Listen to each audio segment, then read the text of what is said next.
సలారుకు వచ్చిన solid hit టాక్కు ఖచ్చితంగా 1000 కోట్లు రాబడుతుందని ట్రేడ్ వర్గాలు లెక్కలు వేశాయి. కానీ ఫైనల్గా సలార్ ఫిగరు 700 నుంచి 800 కోట్ల మధ్య ఆగిపోయింది. నార్త్లో డంకీ వల్ల థియేటర్లు పెద్దగా దొరక్కపోవడంతో సలార్పై గట్టి ఎఫెక్టే పడింది. అయినా కూడా 2023లో డే 1 హైయెస్ట్ ఓపెనింగ్ రాబట్టిన సినిమాగా సలార్ రికార్డు క్రియేట్ చేసింది. ఇక ఫైనల్గా సంక్రాంతికి కొత్త సినిమాలు దూసుకొస్తున్నాయి కాబట్టి Salaar theatre run closing time వచ్చేసినట్టే. ఫస్ట్ వీక్లో 550 కోట్లు, సెకండ్ వీక్ దాదాపు 660 కోట్లు రాబట్టిన సలార్ ఫైనల్గా ఇప్పుడు 700 కోట్ల మార్కును క్రాస్ చేసింది.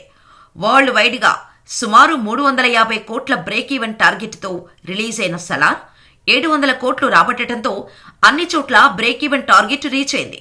మిగతా ఏరియాలతో పోల్చుకుంటే ఓవర్సీస్, నైజాం లాంటి ప్రాంతాల్లో సలార్కి మంచి లాభాలే వచ్చాయి. ఇక ఈ కలెక్షన్స్తో ప్రభాస్ మరో రికార్డుని తన ఖాతాలో వేసుకున్నాడు. తెలుగు నుంచే కాదు, సౌత్ హీరోల్లో 2 సార్లు 700 కోట్లు రాబట్టిన ఏకైక హీరోగా ప్రభాస్ రికార్డు క్రియేట్ చేశాడు. గతంలో బాహుబలి 2, ఇప్పుడు సలార్ 700 కోట్ల క్లబ్లో ఉన్నాయి. ఇక సౌత్ మొత్తంలో 700 కోట్లు రాబట్టిన 5వ చిత్రంగా సలార్ నిలిచింది.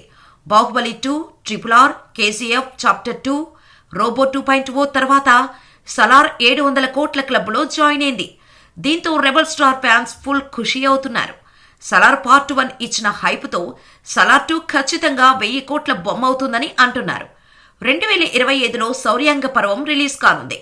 మరి మరోసారి ప్రభాస్, ప్రశాంత్ నీల్ ఎలాంటి సెన్సేషన్ క్రియేట్ చేస్తారో చూడాలి.